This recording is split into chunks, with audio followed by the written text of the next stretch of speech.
Sveiki! Šiandien trečiasis video apie leidimo ir nesipriešinimo dėsnį. Ir iš mano patirties šis dėsnis yra priežastis, dėl ko dažniausiai žmonės sako, traukos dėsnis man neveikia. Aš norėjau kažko, bet negavau, reiškia, man tai neveikia. Tai noriu jūs nuraminti, traukos dėsnis veikia visiems, visur ir visada nuolat. Ir šiandien šitam video paaiškinsiu, kaip padaryti, kad jis jums atneštų tai, ko jūs norite. Esu Justina Vasiliavičiūtė, traukos dėsnio kaučingo specialistė ir trenerė.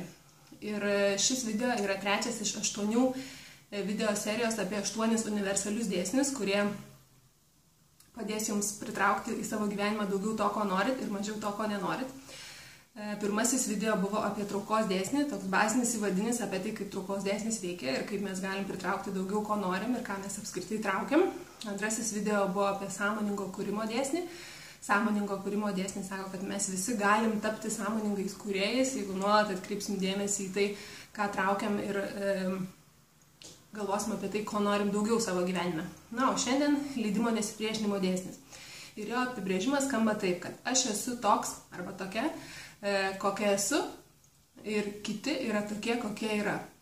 Ne? Tai labai susijęs su tokiu leidimu būti visiems tokiems, kokie jie yra. Ir kaip tai susiję su traukos dėsniu ir su tais dalykais, kurių jūs norit, tai dažnai mes paprašom, traukos dėsnis atneša mums kažką, bet kai atneša, tada mes turim tai įsileisti į savo gyvenimą. O įsileisti tai reiškia, kad mes turim nustoti priešintis, nes dažnai mes galvojam, pavyzdžiui, turiu norą turėti 1 milijoną eurų sąskaitoj, bet šiuo metu turiu 1 milijoną eurų skolos. Kai galvoju apie 1 milijoną eurų sąskaitoj, jeigu iš tikrųjų turi 1 milijoną eurų skolos, tai pakankamai sudėtinga yra galvoti apie tai, kaip bus faina ir smagu ir gera, kai turėsiu tą milijoną, nes iš karto eina mintis apie tai, ką daryti su ta skola. Ir tada, kai galvoju, ką daryti, iš kur gauti pinigų, kaip tai ateis ir kaip aš galiu sukontroliuoti procesą, tai va, tas ir yra pasipriešinimas. Taip atrodo pasipriešinimas, kai aš pradedu abejoti tuo, kaip traukos dėsnis veikia ir kaip jis neveikia. Tai įsivaizduokit tarsi tokia 5 metrų aukščio didžiulė tvora, kurią mes pasistatom aplink savo namus ir tada visi dalykai, kurių mes norim, kad jie ateitų, jie beldžia į tą tvorą, bet ta tvora yra tokia aukšta ir tokia didelė, kad mes net negirdim ir nesuprantam ir nežinom, kad neįsileidžiam to. Dabar kaip žinoti, kad esat pasipriešinime? Tai vienas dalykas stebėti savo emocijas, žiūrėti, ar kyla kokios nors neigiamos emocijos, kai galvojate apie savo norą.